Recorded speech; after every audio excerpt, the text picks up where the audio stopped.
Assalamualaikum warahmatullahi wabarakatuh. Mengunjungi Museum Bumi Manusia di jilid pertama Pramudia Anantatur. Bagi mereka yang sudah membaca buku Bumi Manusia akan menyaksikan betapa perjuangan seorang Nyai Ontosoroh, manusia Jawa yang dijual kepada pejabat Belanda menjadi gundiknya. Kemudian dia akhirnya merekuk peradaban Belanda dari membaca, dari belajar tentang peradaban Eropa, sampai akhirnya dia punya kemampuan baca tulis dan kesadaran nasional.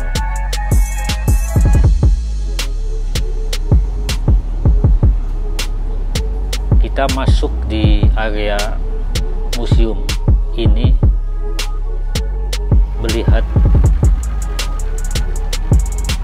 replika kota-kota lama sekitar 1890-an, tahun di mana Indonesia belum merdeka, masih dalam cengkraman kolonialisme Belanda.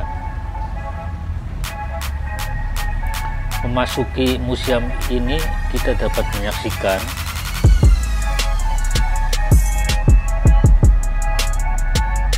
stasiun kereta api, kemudian rumah Eropa yang dihuni oleh Nyai Ontosoroh, kemudian latar rumah-rumah kota tahun 1800-an. Ini mungkin di Wonokromo seperti diceritakan Pramudia Anantatur.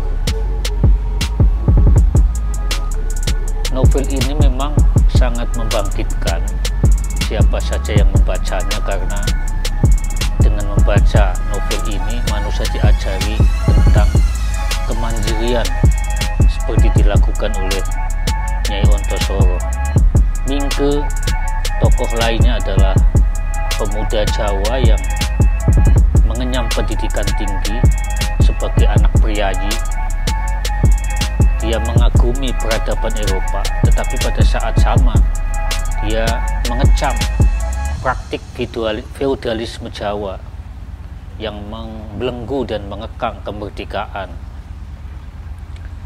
Dalam novel ini sebenarnya kita banyak belajar tentang sebuah penjajahan yang hakikatnya bukanlah penjajahan kulit putih atas Jawa atau sebaliknya. Yang terjadi adalah penjajahan sesama manusia, baik penjajahan Jawa oleh Jawa,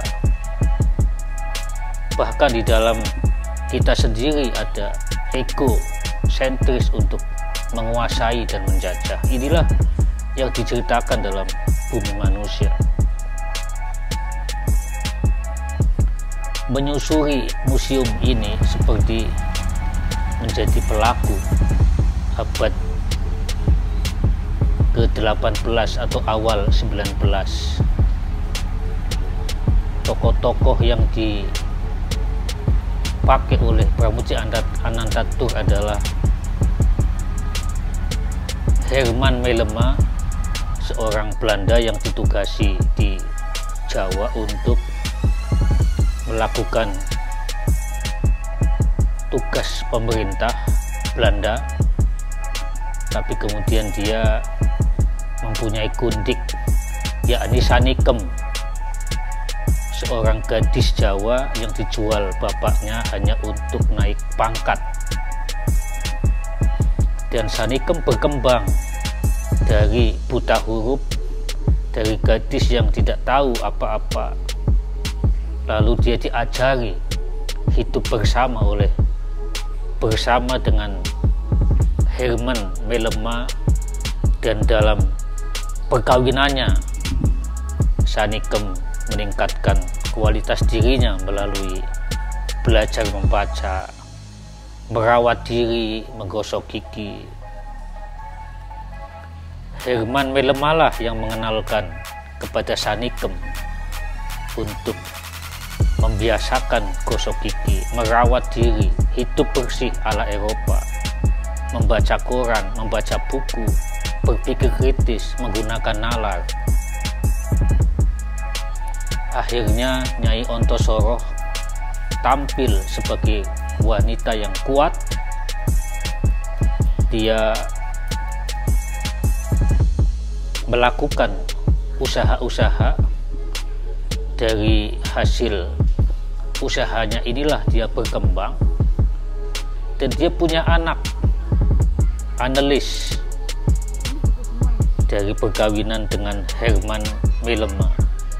Dan Annelies inilah yang kemudian menjadi kekasih Mingke, seorang pemuda Jawa yang tercerahkan, pemuda Jawa yang tidak mau menjadi bupati, meneruskan tradisi orang tuanya.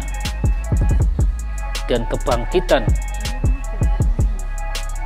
pemuda Jawa ini diinspirasi oleh Tirto Adisuryo, orang pertama yang mendirikan koran Medan Priayi.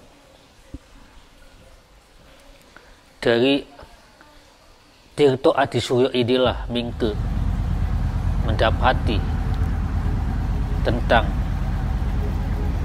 keunggulan manusia Eropa dan mengecam feudalisme yang membelenggu kemerdekaan. Sampai akhirnya dia bertanya, apakah saya bisa menjadi manusia modern? Yang artinya menjadi manusia modern adalah menjadi manusia yang kritis dalam berpikir, merdeka dalam berpendapat dan menentukan pilihan-pilihan hidupnya, dan terus mengembangkan diri dalam pencerahan sains. Mingke meragukan kemampuannya untuk menjadi modern, tetapi dengan bacaan-bacaannya yang luas, prinsip hidupnya yang luas dan kuat, pergaulannya yang luas dengan orang-orang Eropa, maka Mingke menjadi diri sendiri. Dan dalam buku ini ia menyumbangkan